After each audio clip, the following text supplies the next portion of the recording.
ഏവർക്കും ഫിലിം പെട്ടി ക്ലാസിഫിക്കേഷൻ്റെ ഒരു പുതിയ അധ്യായത്തിലേക്ക് സ്വാഗതം. മലയാള സിനിമാ പ്രേക്ഷകർ ഏറെ ആവേശത്തോടുകൂടി കാത്തിരിക്കുന്ന സിനിമയാണ് മോഹൻലാലിൻ്റെ എമ്പുരാൻ. മുരളി ഗോപിയുടെ രചനയിൽ പൃഥ്വിരാജ് സുകുമാരൻ സംവിധാനം ചെയ്ത് മോഹൻലാൽ നായകനാകുന്ന എമ്പുരാൻ ചിത്രീകരണം ആരംഭിച്ചു.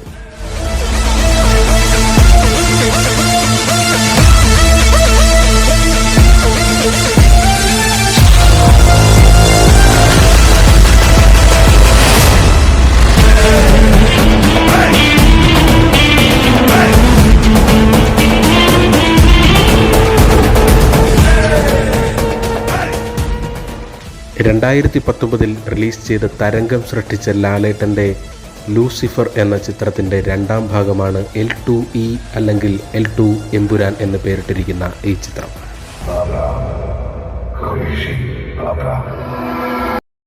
ലൂസിഫറിൻ്റെ പരമ്പരയായി വരുന്ന 3 ചലച്ചിത്ര പരമ്പരകളുടെ രണ്ടാം ഭാഗമാണ് എമ്പുരാൻ എന്നതാണ് ഈ ചിത്രത്തിൻ്റെ മറ്റൊരു സവിശേഷത.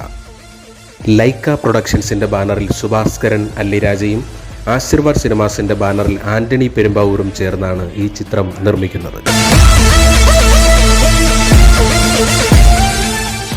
എബ്രഹാം ഖുറേഷി അഥവാ സ്റ്റീഫൻ നെടുമ്പള്ളി എന്ന പ്രധാന കഥാപാത്രമായി ലാലേട്ടൻ എമ്പുരാനിൽ അവതരിക്കുമ്പോൾ മലയാളത്തിൻ്റെ മുൻനിര താരങ്ങളായ മഞ്ജു വാര്യർ, ടൊവിനോ തോമസ്, ഇന്ദ്രജിത് സുകുമാരൻ തുടങ്ങി ഈ ചിത്രത്തിൻ്റെ സംവിധായകനായ പൃഥ്വിരാജ് സുകുമാരനും ഈ ചിത്രത്തിൽ അഭിനയിച്ചിരിക്കുന്നു.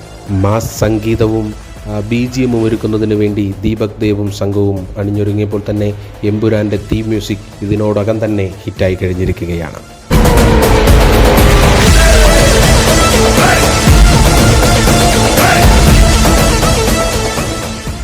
അങ്ങനെ പറഞ്ഞാലും തീരാത്ത വിശേഷങ്ങളുമായി എമ്പുരാൻ്റെ ചിത്രീകരണം പുരോഗമിക്കുമ്പോൾ എന്തെല്ലാം രഹസ്യങ്ങളാണ് പൃഥ്വിരാജ് സുകുമാരൻ എന്ന സംവിധായകൻ ഈ മോഹൻലാൽ ചിത്രത്തിൽ ഒളിപ്പിച്ചു വെച്ചിരിക്കുന്നതെന്ന് കാത്തിരിക്കുകയാണ് മോഹൻലാൽ ആരാധകരും സിനിമാ പ്രേക്ഷകരും.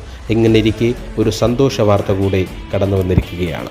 തിരുവനന്തപുരത്തും പരിസര പ്രദേശങ്ങളിലും എമ്പുരാൻ്റെ ഷൂട്ടിംഗ് പുരോഗമിക്കുമ്പോൾ ജൂനിയർ ആർട്ടിസ്റ്റുകളായും ഇതിൽ അഭിനയിക്കുന്നതിനു വേണ്ടി അഭിനേതാക്കളായും നിരവധി പുതുമുഖ താരങ്ങൾക്ക് അവസരം ലഭിക്കുന്നു എന്നതാണ് ഇപ്പോൾ അറിയാൻ കഴിയുന്ന പുതിയ വാർത്ത. നമുക്കറിയാം, മലയാള സിനിമയിൽ നിന്ന് തിളങ്ങി നിൽക്കുന്ന പല താരങ്ങളും ജൂനിയർ ആർട്ടിസ്റ്റുകളായും ചെറിയ വേഷങ്ങളിലൂടെയുമാണ് ആദ്യം വെള്ളിത്തിരയിൽ തെളിഞ്ഞു വന്നത്. അതുകൊണ്ട് നിങ്ങളും അഭിനയ രംഗത്തേക്ക് കടന്നു വരാൻ ആഗ്രഹിക്കുന്നുണ്ടെങ്കിൽ, സിനിമ നിങ്ങളുടെ സ്വപ്നമാണെങ്കിൽ ചിലപ്പോൾ എമ്പുരാൻ എന്ന ഈ മോഹൻലാൽ ചിത്രം നിങ്ങളുടേതു കൂടിയായിരിക്കും. ഒപ്പം തന്നെ മീശയൊരൽപ്പം പിരിച്ചു വെച്ച് തോളൊന്ന് ചരിച്ച് എബ്രഹാം ഖുറേഷിയായി മലയാളത്തിൻ്റെ ലാലേട്ടൻ അവതരിക്കുന്ന എമ്പുരാൻ എന്ന ചലച്ചിത്രത്തിനും അതിൻ്റെ അണിയറ പ്രവർത്തകർക്കും എല്ലാവിധ ഭാവുകങ്ങളും നേരുന്നു. മറ്റൊരു എപ്പിസോഡുമായി വീണ്ടും കാണുന്നതുവരെ താങ്ക് യു.